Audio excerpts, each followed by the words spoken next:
Hi ಎಲ್ಲರಿಗೂ, ನಾನಿವತ್ತು chicken biryani ಮಾಡುವ ವಿಧಾನವನ್ನು ಹೇಳುತ್ತೇನೆ. ಇಲ್ಲಿ ನಾನು 2 ಗ್ಲಾಸ್ ಬಾಸ್ಮತಿ ಅಕ್ಕಿಯನ್ನು ಅರ್ಧ ಗಂಟೆ ನೆನೆಸಿಟ್ಟಿದ್ದೇನೆ.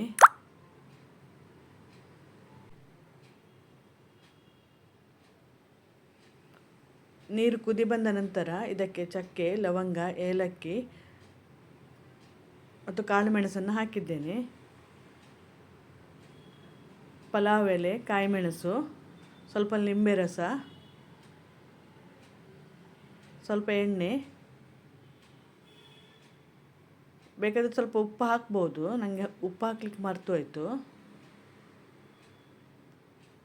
ನಂತರ ನೆನೆಸಿಟ್ಟ ಅಕ್ಕಿಯನ್ನು ಹಾಕಿ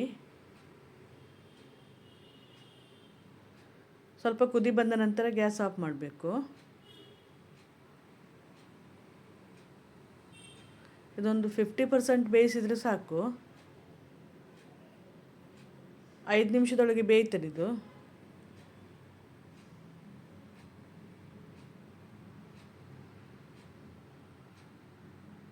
ನಂತರ ಒಂದು ತವಾದಲ್ಲಿ ಸ್ವಲ್ಪ ಎಣ್ಣೆ ಹಾಕಿ ನೀರುಳ್ಳಿಯನ್ನು ಉದ್ದಕ್ಕೆ ಕಟ್ ಮಾಡಿ ಸ್ವಲ್ಪ ಫ್ರೈ ಮಾಡಬೇಕು, ಗೋಲ್ಡನ್ ಬ್ರೌನ್ ಬರುವ ತನಕ. ಇದು ಗಾರ್ನಿಷ್ ಮಾಡಲಿಕ್ಕೆ ಸಹ ಆಗ್ತದೆ, ಮ್ಯಾರಿನೇಟ್ ಮಾಡುವಾಗ ಹಾಕ್ಬೋದು, ಚಿಕನ್ ಬೇಯಿಸುವಾಗ ಬೇಕಾದ್ರೂ ಸಹ ಹಾಕ್ಬೋದು. ಇದೀಗ ಆಗಿದೆ.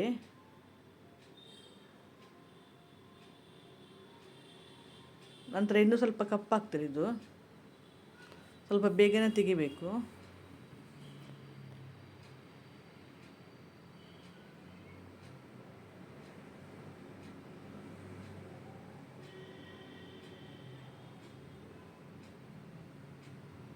ಇಷ್ಟು ಫ್ರೈ ಆದರೆ ಸಾಕು. ಇಲ್ಲೀಗ ಅನ್ನ ಬೆಂದಿದೆ. ಇದನ್ನೀಗ ಒಂದು ಹೊಟ್ಟೆ ಪಾತ್ರೆಯಲ್ಲಿ ಹಾಕಿ ನೀರನ್ನೆಲ್ಲ ತೆಗಿತೇನೆ ನಾನು.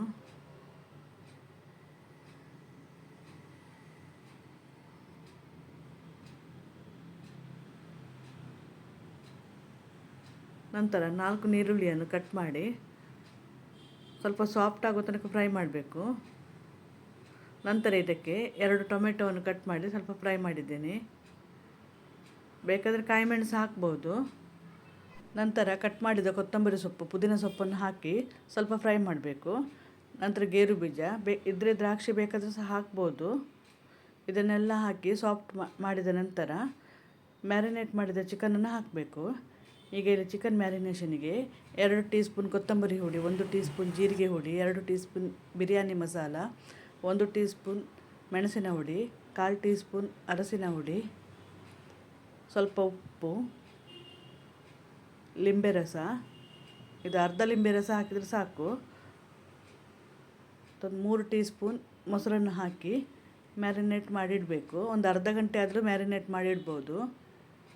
ಸ್ವಲ್ಪ ಜಿಂಜರ್ ಗಾರ್ಲಿಕ್ ಪೇಸ್ಟ್ ಮತ್ತು ಫ್ರೈ ಮಾಡಿದ ನೀರುಳ್ಳಿಯನ್ನು ಸಹ ಬೇಕಾದರೆ ಹಾಕ್ಬೋದು ಈಗ ಟೈಮಲ್ಲಿ.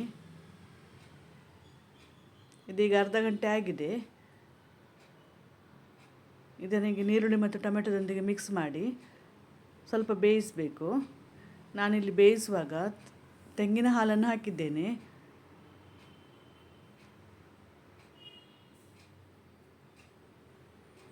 ಪಲಾವ್ ಮತ್ತು ಬಿರಿಯಾನಿ ಮಾಡುವಾಗ ತೆಂಗಿನ ಹಾಲು ಹಾಕಿದ್ದು ತುಂಬ ಟೇಸ್ಟ್ ಆಗ್ತದೆ.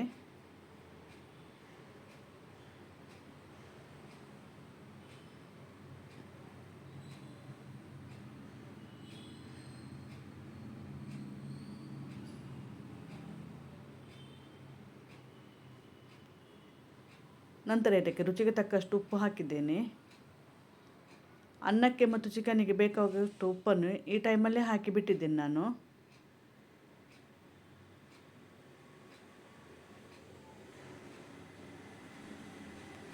ಈಗ ಚಿಕನ್ ಬೆಂದಿದೆ. ನಂತರ ಇದಕ್ಕೆ 2 ಟೀ ಸ್ಪೂನ್ ಬಿರಿಯಾನಿ ಮಸಾಲ,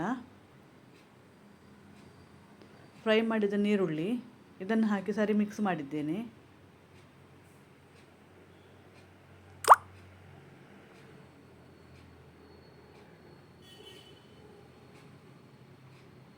ನಂತರ ಇದಕ್ಕೆ ಕ್ರಷ್ ಮಾಡಿದ ಕಸೂರಿ ಮೇಥಿಯನ್ನು ಹಾಕಿ ಲೋ ಫ್ಲೇಮಲ್ಲಿ ಬೇಯಿಸಬೇಕು ಸ್ವಲ್ಪ ಹೊತ್ತು.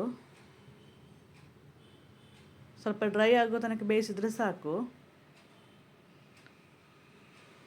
ಇದೀಗ ಡ್ರೈ ಆಗ್ತಾ ಬಂದಿದೆ. ನಂತರ ಒಂದು ಪಾತ್ರೆಯಲ್ಲಿ ಸ್ವಲ್ಪ ತುಪ್ಪ ಹಾಕಿ ಮಸಾಲ ಮತ್ತು ಅನ್ನ ಹಾಕಿ ಸರಿ ಮಿಕ್ಸ್ ಮಾಡಬೇಕು. ಬೇಕಾದರೆ ಲೇಯರ್ ಬೇಕಾದರೆ ಮಾಡ್ಬೋದು. ನಾನಿಲ್ಲಿ ಎರಡು ಮಿಕ್ಸ್ ಮಾಡಿ ಬಿಸಿ ಮಾಡಿದ್ದೇನೆ.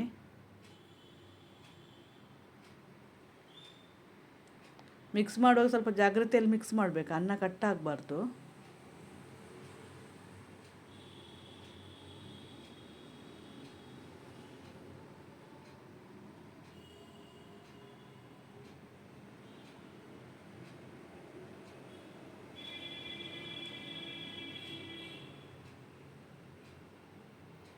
ಇದೀಗಾಗಿದೆ. ನಿಮಗೆ ಈ ರೆಸಿಪಿ ಇಷ್ಟವಾದಲ್ಲಿ ಲೈಕ್, ಶೇರ್, ಸಬ್ಸ್ಕ್ರೈಬ್ ಮಾಡಿ. Thank you for watching.